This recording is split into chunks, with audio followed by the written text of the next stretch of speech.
naam is Storieman. Ek is 'n kabouter met 'n rooi broek, 'n groen baadjie en 'n wit pluim in my hoed. Op hierdie kaset is daar 5 stories en 'n rympie uit my storiekas.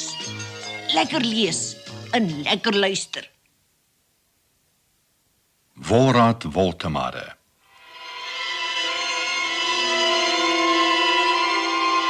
Die Kaap van Storms is nie sonder rede so genoem nie. Van die vroegste tye af is seilskepe langs die stormagtige kus verpletter. Om seevaders teen die verskriklike storms in Tafelbaai te beskerm, het die owerheid hulle verbied om in die ergste wintermaande hier anker te gooi. In hierdie maande moes hulle in Simonstad gaan lê. Maar soms was skepsmanne so haastig om in die ooste uit te kom, dat hulle die verbod geïgnoreer het. Sowat 'n eeu nadat die Hollanders in die Kaap kom woon het, in die maand Mei, het de jonge Thomas ook die winter weer trotseer, om 'n dag of wat in Tafelbaai voor anker te lê. Die kaptein het gewag dat die lastige noordwestewind gaan lê, voordat hy verder seil. Maar die wind het al erger geword.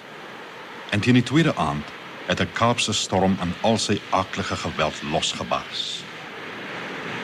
Dwars deur die swart nag woed die wind en ruk die reusagtige golwe aan de jonge Thomas se ankertoue. Teen donkeroggend word die skip nog net deur een anker vasgehou. Oral aan die Kaap lê mense na die huilende wind en luister. Verskeie noodskote word afgevuur. Ook Wolraad Woltemade, 'n melkboer, hoor die skote en dink vol medelee aan die arme seemanne op die skip. Toe die skip se laaste ankertou ook losruk, pyl de jonge Thomas op die kus af.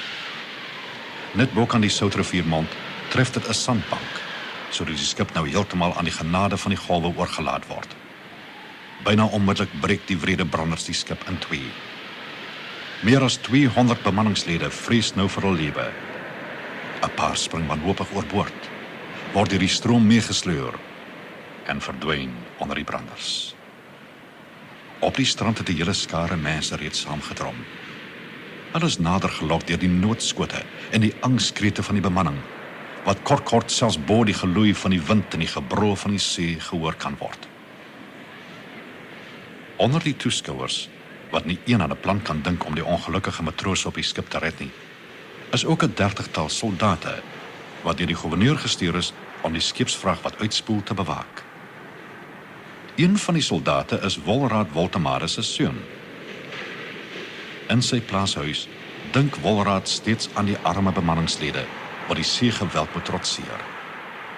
Hy dink ook aan sy seun wat die storm op die strand moet trotseer en besluit om vir hom 'n bietjie warm kos te neem. Toe Wolraad Woltemade te perd op die strand opdaag om vir sy seun kos te gee, klink die angskrete van die bemanningslede al wanhopiger op. Nog 'n paar matrose het oorboord gespring en hier en daar word een of twee tog lewend deur die branders uitgespoel en deur die omstanders op die strand gehelp. Maar vir die matrose op die skip en die mense op die strand niks doen nie. Nee, iets moet gedoen word, besluit Wolraad. 'n Mens kan tog nie net toekyk hoe hulle vergaan nie.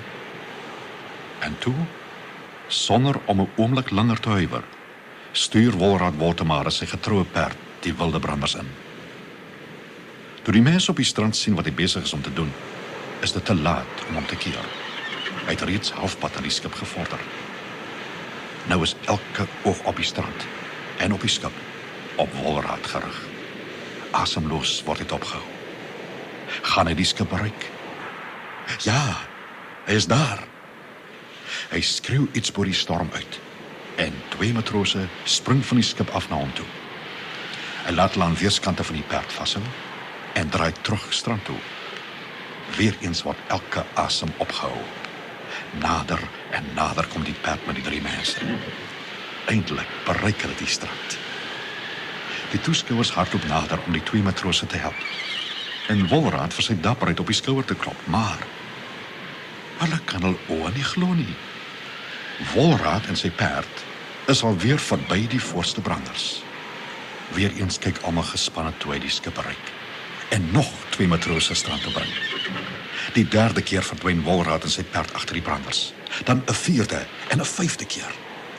Elke keer bring hy 2 matrose veilig uit die water. 10 mense het hy nou al gered. Maar die storm word erger. En die mense op die strand is verstom toe Wolraad sy perd 'n 6de keer die water instuur. Soveel heldemoed en uithouvermoë het niemand nog ooit voorheen gesien nie. Gaan hy dan aanhou totdat hy en sy perd van uitputting verdrink? Wolraad bring nog 2 matrose strand toe. En nog 2. 14 mense het hy nou al gered. Toe hy met die 13de en die 14de matroos op die strand aankom, woed die storm op sy ergste. Die skip gaan enige oomblik heeltemal uitmekaar breek. Die matrose se angskrete klink selfs meer wanhopig op. Wolraad hoor hulle en twyfel nie 'n oomblik nie. Hy moet aanhou. As hy nog net 'n paar kan red. Maar toe hy die skip die 8ste keer bereik, is die matrose besete van vrees. 2 spring af, toe nog 4, en toe nog 'n 10 stuks, en almal probeer aan Wolraad en sy perd vasklou. Hulle gewig is hopeloos te swaar vir die uitgeputte perd en ruiter. Hulle sak almal saam onder die water in. Die perd se kop verskyn nog 1 keer, verdwyn weer onder die branders, en kom nooit weer op nie. So het Wolraad Woltemade sy lewe opgeoffer om 14 mense, wat hy glad nie eens geken het nie, te red. Daarom sal sy naam altyd onthou word, wanneer mense van Suid-Afrika se grootste helde praat.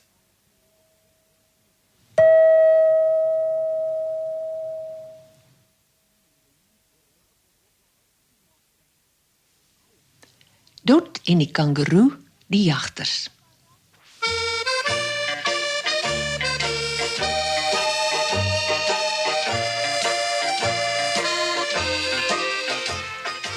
Tot ziens, Kookaburra, roep Dot, toe sy en die kangeroe die platypus gaan soek. Al die ander diere sê, hy sal haar kan wys hoe om by die huis te kom. Ek het nog nooit 'n eenpekdier gesien nie, sê Dot.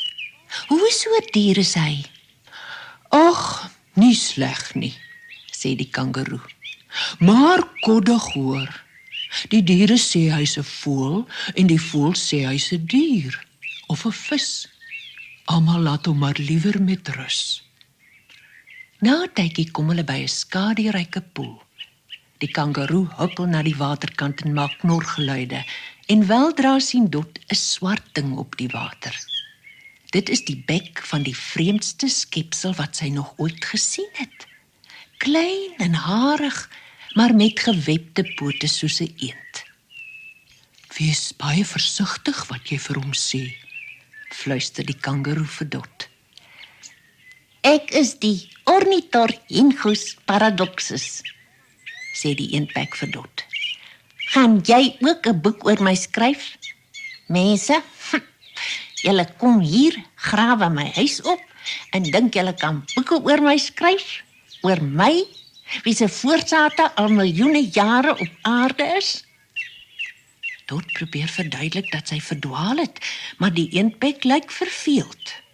Eindelik bars sy uit. Wel, iemand moet weet waar my huis is. Natuurlijk, gaap die eendbek. Vra die wipstert. O, dankie, roep Dot uit. Jy's darm slim, eendbek. Ek het jou gesê, my naam is Ornithorhynchus paradoxus. En hy verdwyn weer in sy poel. Nou ja, dan moet ons Willie Wipstert gaan opspoor, sê die kangeroe.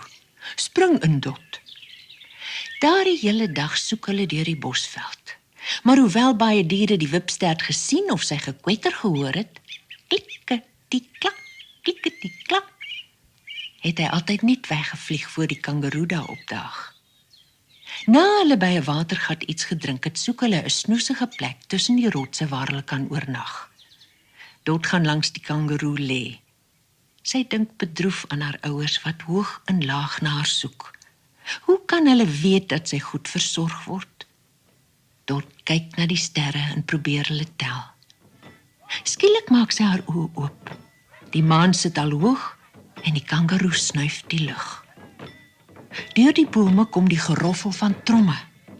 Wat is dit? Vra sy. Inboorlinge, fluister die kangaroo. Abos, ons moet vlug. Maar hulle sal ons mos nie seermaak nie, sê Dot, wat brand om weer mense gesigte te sien. Kan ons nie gaan kyk hoe hulle dans nie?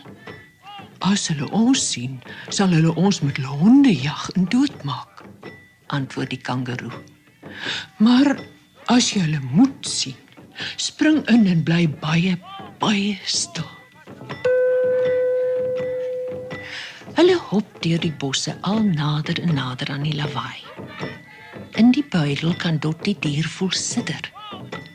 Uiteindelik sien hulle mans met rooi en wit geverfde liggame tussen die bome dans.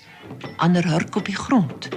Hulle slaan met spiese op boemerangs of klap hulle hande. Almal sing 'n eentonige, klaaglike lied.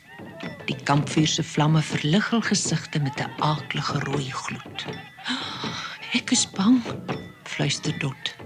Wit mense is nie so nie. Alle mense is eintlik maar dieselfde, sê die kangaroo. Almal maak ons dood. Kyk, hulle dans die dans van die kangaroo. Een van die dansers gee voor om 'n kangaroo te wees, en die ander gee voor dat hulle hom jag en doodmaak. Dot ril en fluister. Ek wens ek was nie 'n mens nie. Die liewe kangaroo klop haar op die skouer. Daar is 'n paar goeie mense, sê sy. As jy nooit kangaroevel skoene dra en nooit kangaroo sop eet nie, kan jy een van hulle word. O, ek sal, beloof Dot. Albei het skoon van die dingo's, die Abos se honde vergeet. Die dingo's wat in die kamp rondsluip, het die kangaroo skielik geruik. En nou blaf hulle. Die Abos hou op met sing en begin skree. Die kangaroo gryp Dot en gee 'n paar enorme spronge. Dit voel vir haar asof sy deur die nag vlieg. Maar die kiffende honde en die gillende Abos is nou almal agter hulle aan. Die arme Dot is doodbang. Die maan skyn helder en die jagters kan die springende kangaroo duidelik sien. Sy steek soveel krag in elke sprong dat sy binnekort begin hyg na asem. Kangaroo, roep Dot, sit my neer, sonder my kan jy miskien wegkom. Nee, veer nie, hyg die dapper dier. Dis hoe ek my kleintjie verloor het. Skielik kom hulle tot stilstand. Voor hulle gaap 'n diep skeur, 'n enorme donga. Ver agter hulle kan Dot die jagters gewaar, maar een hond is al baie naby. Sy kan sy skerp tande in die maanlig sien glinster. Vinnig lig die kangaroo die dogtertjie uit haar buidel en staan die hond in wag. Met 'n aaklige geknor spring die hond na die kangaroo se keel, maar sy gryp die hond met haar 2 swart hande vas en skop met haar sterk regterpoot. En toe sy die hond op die grond neergooi, is dit dood. Maar die ander jagters kom nader. Die enigste moontlikheid is om oor die donga te spring. Die kangaroo tel Dot op, sit haar weer in die buidel en hop na die kant van die verskriklike kraans. Weer roep Dot uit, ag liewe kangaroo, laat my hier en red jouself. Maar sy hoor net die wind fluit. Toe kom die groot sprong.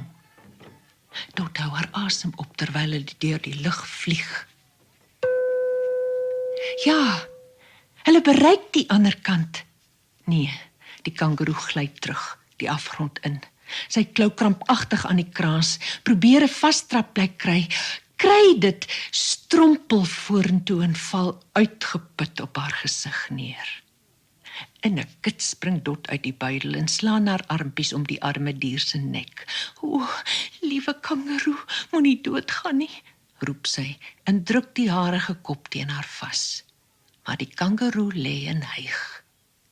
Skielik hoor hulle 'n onbeskofte stem praat. Ek kan gee haar nie 'n bietjie water nie. Mense is so dom. Tot draai om en sien 'n bruin voeltjie op lang bene. Maar daar's nie water nie. Domkop, kwetter die roerdomp. Maak net 'n gaatjie in die gras. Tot grawe in die gras en mos. Dadelik wel pragtige helder water in die gaatjie op. Sy maak haar hande bak en gooi die water oor die kangeroe se hygende tong en nat geswete pels. Tot haar vreugde gaan die bruin oë oop. Haar vriendin sal nie sterf nie. Dit was gaaf van jou om my van die water te vertel, sê Dot vir die roerdomp. Maar hoewel die voël baie ingenome is om dit te hoor, is hy altyd so onbeskof, dat hy maar net 'n gesig trek en sê, "Ma." Na 'n paar tree draai hy om.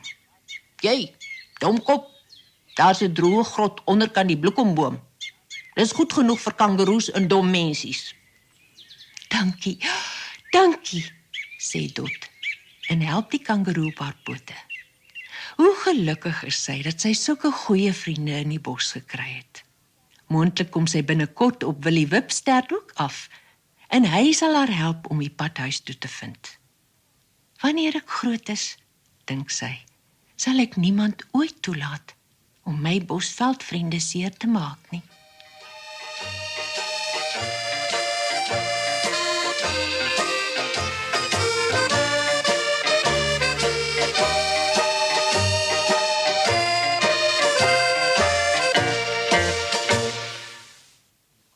Luister en lees verder in deel 8. Dot en die kangeroe.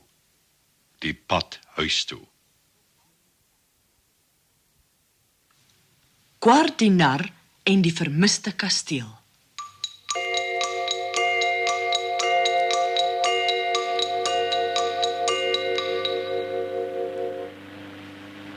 Die arme Gwar maak sy oë toe en klou aan die sitplek vas. Hy was nog nooit buite die groot huis nie. Ek hoop maar net kaptein Windsak weet waar hy gaan, dink hy. Kaptein Windsak weet glad nie waarheen hy gaan nie. Hy probeer wanhoopig om groot takke mis te vlieg, wat lyk asof hulle uit die lug na hom aankom. "Jammer, dis so 'n stamperige vlug, ou kerel," skree hy. "Ons moet 'n bietjie laer vlieg." Vir Gwar is die volgende paar minute 'n nagmerrie. Skielik begin hulle deurbrekende takkies en blare vlieg. Daar is 'n gezoem in die lug, soos goggas in alle rigtings vlug. Toe skeer hulle oor 'n visdammetjie. Die vliegtuig se vlerke raak feitelik aan die water. "Pas op vir daai rotse!" skree Gwar. Daar styg hulle weer op. Hulle slaan bolle makiesie, hulle swenk en hulle swaai, maar nêrens sien hulle Gwar se vermiste kasteel nie. Eindelik hoor Gwar woorde wat sy hart verbly. "Hou jou hoed vas," skree kaptein Windsak. "Ons gaan neerstryk." Oomblikke later land hulle stamp op die tuinhuisie se asbesdak. "Dis hopeloos," stamel Gwar en klim uit die vliegtuig. "Ons het oral gesoek." Maar kaptein Windsak is 'n bittereinder. "Ek weet van 'n plek waar ons nie gesoek het nie," sê hy en wys ondertoe. "Natuurlik," roep Gwar uit. Die tuinhuis, kom ons gaan." Hulle klim by 'n ou geut af en tuur deur die venster. "Ja, sapperloot, Gwar, daar is jou kasteel." En daar staan ook werklik 'n kasteel in die tuinhuis. Maar dit is 'n helder rooie, met glinsterende torings en spierwit wimpels. Arme Gwar is baie teleurgesteld. Ek vrees dis nie my kasteel nie," sê hy. Moeisaam klim hulle terug op die skuurtjie se dak. "Jammer, ou kerel," sê die kaptein met opregte spyt. "Ek dink ons moet begin teruggaan. Dit word donker." En dit begin reën. Die vliegtuig styg van die dak op. Maar selfs met sy vliegbril kan die vlieënier skaars sien waar hy gaan. Skielik is daar 'n enorme stamp en 'n harde gekruis. Donker vere dwarrel deur die lug. Hulle het in 'n groot merel vasgery. Die bakboord se vlerk is stikkend, skree die vlieënier. Maar ek dink ons kan nog vlieg. Ek hoop so, mompel Gwar. Al hoër en hoër vlieg hulle. Albei is kletsnat toe hulle uiteindelik deur die venster vlieg en veilig op die soldervloer neerstryk. Voor hulle is 'n skare juigende speelgoed wat hande klap. Kaptein Windsak spring uit die vliegtuig en stap vasberade vorentoe om ondersoek in te stel. "Dag Hendrik," sê hy. "Wat gaan hier aan?" "Gwar het 'n wedstryd vir die besversorgde huis gewen," giggel die Hanswors. "Maar ons kan hom nêrens kry nie." Kaptein Windsak stap terug en help die verfomfaaide Gwar uitklim. "Kom ou kerel," roep hy opgewonde uit. "Ek het vir jou 'n verrassing." Gwar kan sy oë nie glo nie. Daar reg voor hom staan die helder rooi kasteel met die glansende torings en die spierwit wimpels. Gwar is sprakeloos. Voor hy mooi begryp wat aan die gang is die prysuitdeling verby. Gwar wuif vir kaptein Windsak totsiens en stap by sy splinternuwe huis in. Maar binne-in is die kasteel nog dieselfde. Hoe vreemd, dink hy. Dit is my ou kasteel. Gwar weet nie dat die groot mense wat ook in die huis woon, sy speelgoedkasteel reggemaak het nie. Al waaraan hy dink is om lekker lank te gaan slaap. Maar daar is een ding wat hy moet doen voor hy in die bed klim. Gwar gaan sit en skryf 'n baie belangrike brief. Geagte kaptein Windsak, baie dankie vir al u hulp. Aanvaar asseblief die ingeslote R10 vir herstelwerk aan u vliegtuig. U is altyd welkom in my kasteel. U dankbare vriend, Gwar die nar.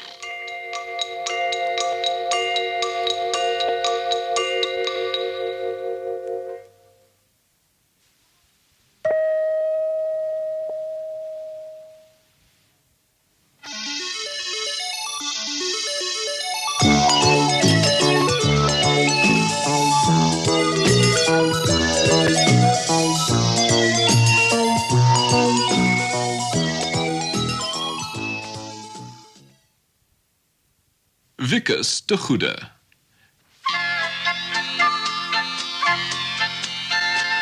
Wikus te Goede was te goed om waar te wees. Hy het nooit 'n lawaai gemaak nie. Hy het ou dames oor die straat gehelp. Hy het pruimsap gedrink omdat dit vir hom goed is en 2 keer 'n dag gewas. Sy slaapkamer was altyd netjies. En op skool het sy juffrouens gedink hy is wonderlik. "Wikus is darm 'n engeltjie, né?" sê sy ma altyd. En die ander seun se ma's antwoord: "Ja, 'n engeltjie." Maar heimlik dink hulle: "Wat 'n pyn in die nek." Toe kry Wikus eendag werklik 'n pyn. Dit is nie in sy nek nie. Dit is 'n bietjie verder ondertoe. Dis nie juis baie seer nie, maar dit juk taamlik kwaai. En ek kan nie daarby kom om dit te krap nie. Toe hy daardie aand gaan slaap en soos gewoonlik sy pyjamas aantrek, sien hy sy skouers in die spieël. Daar is 2 groot rooi knoppe. Daardie aand moet hy op sy maag slaap. En die volgende oggend pas sy pyjamabaadjie hom nie. Hy kyk weer in die spieël. En daar is hulle, 2 klein vlekkies. Het is nog nie al nie. Toe hy sy tande borsel, en soos alle soetkinders, borsel hy op en af, nie dwars nie, verskyn daar 'n ligkrans bo sy kop. Wikus is besig om in 'n engel te verander. Arme Wikus. Hy kan skaars sy trui oor sy vlerke aankry. En die ligkrans gee hom 'n hoofpyn. Ek wil nie 'n engel wees nie, dink hy. Hoe sal ek lyk as ek in 'n wit jurk rondsweef? Die mense hou al klaar nie van my nie. As ek regtig 'n engeltjie is, sal hulle my verpes. Wikus trek sy parke aan om die vlerke te bedek en trek die kap oor sy kop, sodat die ligkrans onsigbaar is. Maar toe hy al sy huiswerk inlewer, stiptelik soos altyd, voel hy hoe sy vlerke langer word. Daar is maar een manier om te voorkom dat hy 'n engel word. Hy moet iets baie stout doen. Hoe stouter, hoe beter. Trek gerus jou baadjie uit, Wikus, sê die juffrou en glimlag liefies met haar gunsteling leerling. Wikus kug sinieagtig. Nee, sê hy. Sy juffrou kan skaars haar ore glo. Wikus, sê sy ferm, trek jou baadjie uit. Sal nie, gaan nie. Jy kan my nie dwing nie, jou lawwe ou ding, skree en trek 'n gesig. Dadelik begin hy 'n klein bietjie verveer. 2 van die vere val uit sy vlerke. Wikus! Wikus trek sy parke styf om sy skouers, jaag by die skool uit en storm in die straat af. By die brandweerstasie gaan hy staan en teken 'n lelike prentjie van die juffrou op die muur. Toe skryf hy daarby: Weg met onnies, weg met die skool. Toe hy wegstap, lê daar 'n hele stapel vere op die sypaadjie. Maar hy haat dit. Om stout te wees is vir 'n engeltjie soos Wikus baie harde werk. In die supermark ruk hy die heel onderste blikkie gebakte boontjies uit die stapel, sodat alles kletterend neerstort. Hy skakel die vrieskas af en laat die hoenders ontdooi. Hy jaag met 'n waantjie deur die papierhanddoeke en dubbelpak toiletrolle reën op die winkel se klante neer. Wat? So 'n klein duiwel? Skree die bestuurder en gooi sy hande in die lug. Wikus voel aan sy ligkrans. Dit het taamlik gekwyn, hoewel daar nog 'n warm kol teen sy agterkop is. Maar die krans verdwyn heeltemal na Wikus die eende op die dam met 'n paar klippies bestook het. Daarna blaas hy 'n paar motor se bande af, speel tok-tokkie en steel lekker goed van 'n baba. Hy begin dit nou byna geniet. Af en toe gee 'n duiwelse laggie. En sy engelvere val soos sneeu. Jou klein duiwel, skree 'n man wie se ruit hy gebreek het, maar Wikus hardloop weg. Op die hoek gaan hy verby die Heilsleer orkes en in die verbygaan steel hy 'n kollektebusie. By die huis spring hy met sy skoene en al op die bed, tot een van die pote breek. Hy pak al sy speelgoed uit en pak niks terug nie. Maak vir my kos, ma, hy sê. Nou dadelik. Het jy jou hande gewas, skat? Vra sy ma. Nee, en ek gaan ook nooit weer nie. Wikus, skree sy pa. Wat maak keer die seunmoeder? Is hy siek? En waarlik, Wikus voel glad nie gesond nie. Hy het 'n aaklige hoofpyn. Wel, dit kan nie my ligkrans wees nie, dink hy. Ek het vandag nog nie 'n enkele soet ding gedoen nie. Hy hardloop na die badkamerspieël om te kyk. Net waar sy hare begin, is daar 2 rooi knoppies. Sy oë is 'n ander kleur en daar is 'n nuwe pyn op sy sitvlak. Wikus verstaan eers die volgende oggend wat met hom aangaan. Hy het nou 'n mooi paar horings en 'n spitstert hang tot by sy knieë. Wikus is 'n duiwel. Arme Wikus. Nou moet hy weer van voor af begin soet wees. Hy sê vir sy ma, hy is jammer. Hy gee die kollektebusie vir die Heilsleer terug Hy gaan skrob die brandweerstasie se muur af. Hy vra sy juffrou om verskoning. Ek was gister nie normaal nie, sê hy. En toe sy hom vra waarom hy 'n verband om sy kop dra, lieg hy. Ek het my kop gestamp. En dadelik voel hy sy sterte bietjie groei. Wikus moet 3 dae lank stroopsoet wees, voor die stert en die horings verdwyn.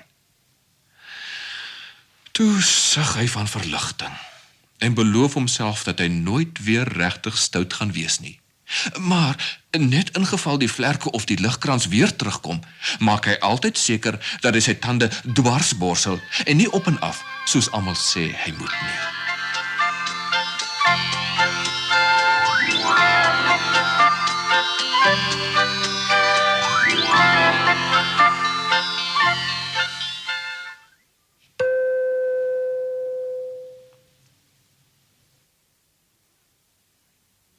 Die rottevanger van Hamelin. Daar gaan 'n rot. 'n Groot vet swart rot vol springende vlooie sleep sy lang stert deur die botter en knaag aan die kaas. Eers 1, toe 2, toe 10, toe 20, 'n rotte plaag. In die begin is daar maar 'n handjie vol huise in Hamelin wat 'n rot het. Toe het al die huise in Hamelin 100 rotte en elke dag is daar meer. Eers 100, toe 1000, toe 10.000 en toe, niemand weet nie. Die brawe burgers van die stad probeer alles om van hulle ontslae te raak. Hulle slaan hulle met stokke, gooi emmers vol water oor hulle, probeer hulle vergiftig. Maar vir elke 10 rotte wat hulle doodmaak, kom daar 20 by. Eers verdryf die mense die rotte uit hulle huise. Toe verdryf die rotte die mense uit hulle huise. En op 'n dag kom almal op die dorpsplein voor die burgemeester se huis byeen. "Raak ontslae van die rotte!" skree hulle. "Jy's die burgemeester, raak ontslae van die rotte!" Die burgemeester kom by sy groot huis uit. Hy skud 'n groot swart rot van sy kleed af. Wat maak almal hier? Vra hy. Ontruim die plein, ontruim die plein. "Wat gaan jy met die rotte aanvang?" vra die burgers. Ja, ek dink daaroor. Sê die burgemeester. "Ha, dis nie goed genoeg nie," skree die mense. "Raak ontslae van die rotte, anders raak ons van jou ontslae." Skielik word 'n helder stem bo al die geroese moes hoorbaar. Almal bly stil, selfs die burgemeester. Ek sal van die rotte ontslae raak. Die skare staan op sy en 'n vreemdeling stap na die burgemeester. Hy's lank en maar, hy stap baie regop en hy dra vreemde bont kleure. Sy kolder is helder groen met koperknoppe en gespes en goudborduursel. Sy onderbaadjie is kersierooi en so ook die lang slap veer in sy hoed. Op sy oranje kamaste is daar smaraggroen strepe. Sy deurdringende oë is geel soos die van 'n dier en 'n lang moestas hang soos 2 slap rotsterte van sy bolop af. "Kan jy van die rotte ontslae raak?" vra iemand in die skare. Ek kan. En ons sal nooit terugkom nie. Nou doen dit man, doen dit. Dring die burgemeester aan, Ek moet betaal word. sê die vreemdeling deur sy dun lippe. $1 'n rot. Fluisterend spoel die berug deur die skare. $1 'n rot. Hy wil $1 'n rot hê. $1 'n kop. Gil die burgemeester. Dink jy die geld groei op ons rug? Jy moet ons tyd gee om daaroor te dink. Dis gevaarlik baie geld. Daar is gevaarlik baie rotte. Sê die vreemdeling en hy glimlag byna. Wat is jou naam? Die mense noem my die bondpyper. Antwoord die vreemdeling. Of sommer net die rottevanger. Ek gee julle tot son onder om te besluit. Tot dan sal ek hier wag. En hy gaan sit op die rand van die fontein op die plein. Hy maak sy leertas oop en bring 'n geel koperpyp of fluit tevoorskyn. Daar sit hy sy fluit met 'n lappie en skoonmaak terwyl die middagson oor die stadjie beweeg. Die burgemeester skarrel na die stadhuis. Daar is 'n man wat sê hy kan van die rotte ontslaa raak. Hy lyk self 'n bietjie na 'n rot met snaakse oë. Wat is sy fooi? Vra die raadslede. Kan ons hom bekostig? Hy wil 'n daler 'n kop hê. $1 'n kop. Wat 'n prys! Ons sal die belastings moet verhoog en die mense sal nie daarvan hou nie, 'n wit gepraat van betaal. grinnik die burgemeester. Ons moet instem en hom van die rotte ontslaa laat raak. As hulle weg is en hy vra sy geld, jaag ons hom sonder 'n stuiver hier weg. Dis die antwoord, roep die stadsklerk uit. Wat 'n plan, geen wonder u is burgemeester nie. Die bondpyper sit nog steeds op die fonteinmuurtjie toe die burgemeester terugkom. Wel, het julle besluit? Inderdaad, meneer. Sê die burgemeester. Ons betaal jou graag $1 per kop, as jy van ontslae kan raak. Ek gee jou my plegtige woord. Wanneer kan jy begin? Vanaand. Sê die bondpyper. Sê vir almal, hulle moet tuis bly. Die burgemeester glimlag gul. Tel sy kleed op en stap huis toe. Sy 5 kinders wag hom in trane op die trappe in. Die rotte het ons aandete opgevreet, papi, en die baba gebyt. Wat gaan pa daaraan doen? Dus alles onder beheer. Sê hy. Môre sal daar nie meer 'n enkele rot in Hamelin wees nie. En dan sal ons vreedsaam in ons beddens kan slaap. Die slimste ding wat die stadjie ooit gedoen het, was om my burgemeester te maak. Toe die son gesak het en die burgers van Hamelin in hulle huise is, verskyn 'n eensame figuur op die stadsplein. Die bondpyper met sy geel koperfluit in sy hand staan en kyk hoe die maan opkom. Hy bring die fluit na sy lippe en begin speel. Dit is 'n vreemde, droewige melodie. Die soort wat nog lank by jou spook na jy dit gehoor het. Die burgers van Hamelin luister by hul verligte vensters. Geen een ken dit nie. So baie musiek uit so 'n klein pypie. Die musiek dryf oor die plein, dring elke steeg binne, weer klink in elke poort, sweef oor elke dak. Almal in Hamelin hoor dit. Die rotte ook. Iets ritsel in die donker. 'n Vet swart rot sit op sy agterpote en luister, met sy kop skief gehou. Die skaduwees krioel van die rotte. Wat hoor die rotte nou eintlik terwyl die pyper speel? Hulle hoor afval wat uit potte gekrap word, heerlike ryp appels wat gepers word om appelwyn te maak, koskaste wat oopgaan, kurke wat getrek word, die hoepels van bottervate wat oopgebreek word. Alles lok hulle onweerstaanbaar agter die pyper aan. Die bondman stap na die stadspoorte. Die 10.000 rotte gaan agterna. Die stadjie Hamelin lê naby die Weserrivier. Die pyper lei die rotte tot op die rivierwal. Die musiek betower hulle. Wat elke rot voor hom sien is nie die water van die rivier nie, maar tonne spek en kaas wat vir hulle wag. Sonder om te aarsel, storm hulle gulsig vooruit en verdrink. Ry op ry rotte stort in die malende water.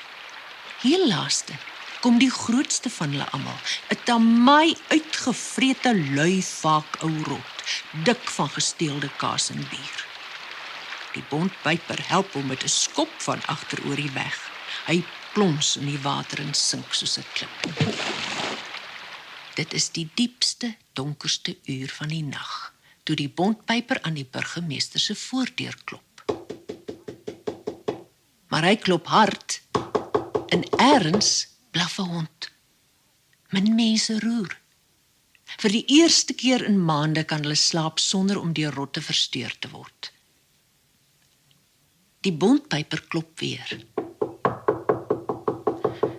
En eindelik verskyn die burgemeester in sy nagkabaai. Die rotte is weg. sê die pyper. Julle skuld my 'n sak vol geld. Weg! Bewys dit, waar is hulle? Ek het hulle in die rivier verdrink. Twak! Ek gaan nie betaal vir rotte in 'n rivier nie. $1 'n kop, so het ons afgespreek. En jy het my nie 'n enkele kop gebring nie, trap nou. Hy probeer die deur toeklap, maar die bondpyper se kwaai geel oë maak hom bang. Neem jou voet uit my deur uit. Dan gee ek jou $100 ter wille van die vrede. Hou jou $100. Sê die pyper en wys sy skerp spits tandjies. Ek sal 'n ander vergoeding vir my dienste vind. Hy swaai om en stryk weg. Die burgemeester slaak 'n sug van verligting. Toe sleep hy sy oudste seun uit die bed. Hardloop gou na die stadsklerk se huis en sê ons hou môremiddag 'n party in die stadsaal. Wyn en kos vir almal in Hamelen. Kan die kinders ook kom, papi? Natuurlik nie. Dink jy die geld groei op ons rug? Die kinders moet tuis bly en hulle gedra opskud. Wat 'n party vier hulle nie die volgende dag nie. Een heildronk na die ander word gedrink. Eindelik klim die burgemeester op 'n tafel en hou 'n toespraak. Ten slotte Sê hy. het ek die vreemdeling sonder 'n bloue duit weggestuur. Kortom, ek het julle gratis verniet en sonder betaling van die rotte gered. Op die stadsplein sit die enigste volwassene in Hamelen wat nie na die party genooi is nie, op die rand van die fontein. Die bondpyper vryf alweer sy fluit blink. Toe hy begin speel, is dit nie die treurige, melankoliese deuntjie van die aand tevore nie, maar opgewekte dansmusiek. So baie musiek uit so 'n klein fluitjie. Die musiek dryf oor die plein, dring elke steeg binne, weer klink in elke poort, sweef oor elke dak. In die stadsaal hoor dit natuurlik nie, want hulle maak self te hard musiek, maar die kinders hoor dit. Eers hardloop een seentjie na die plein en staar die pyper aan. Toe kom daar nog en nog. Die musiek betower hulle. Vir elke kind vertel die pyper se fluit van 'n land waar strome vloei en vrugtebome bloei, 'n land waar alles nuut en vreemd is, waar die mossies bont kleure het, die bye geen angels nie en die pere die vlerke van arende. Die bondpyper staan op en stap na die stadspoort. 'n See van kinders tros agterna. Nie een bly agter nie. Hulle sing terwyl hulle stap. Hulle steek die rivier met die brug oor en bestyg die purperhellings van die Koppelberg. 'n Groot poort in die berg gaan oop. Die pyper stap daarbey in, die kinders volg. Daardie middag kom die groot mense huis toe. Geleidelik, een vir een. Besef die ouers dat hul kinders weg is. Die burgemeester het 5 kinders. Hy moet weet waar hulle is. Dis reg, vra die burgemeester. Hy het 'n antwoord op alles. Op die trappies voor sy huis sit die burgemeester en huil oor die verlies van sy 5 kinders. Het ek maar my belofte nagekom. Sê hy oor en oor. Het ek maar my belofte nagekom. In sy hand hou hy die briefie wat aan sy deur vasgespeld was. Dit lui: Rekening. Vergoeding ontvang. 130 kinders. In ruil vir die verwydering van Hamelen se rotte. Die bondpyper. Die burgers van Hamelen het die waardevolle les geleer dat 'n mens altyd jou skulde moet betaal. Maar hul kinders is nooit weer gesien nie.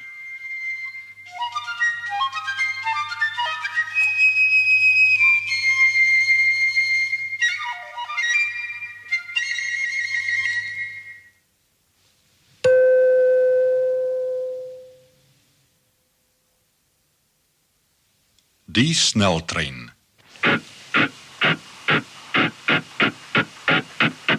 Sneller as hekse, sneller as vee, broe en huise, heininge en wee, perde en koeie, storm voort, honde en skape, en dan 'n boord. Minnaars wat wandel, 'n man in die saal, als vlieg verby soos vallende haal. En telkens vloeit stasiekies onder jou oë uit. Bont tafereele skuif verby. Werkers wat riete gaan sny in die vlei. Hier is 'n perd wat op loop gesit het. Hier is 'n kind wat 'n blom gepluk het. Daardie ou boemelaar staan in tuur. Hier is 'n opsta, 'n tuin en 'n skuur. Wondertonele verskyn op 'n ry, flikker en flits dan vir ewig verby.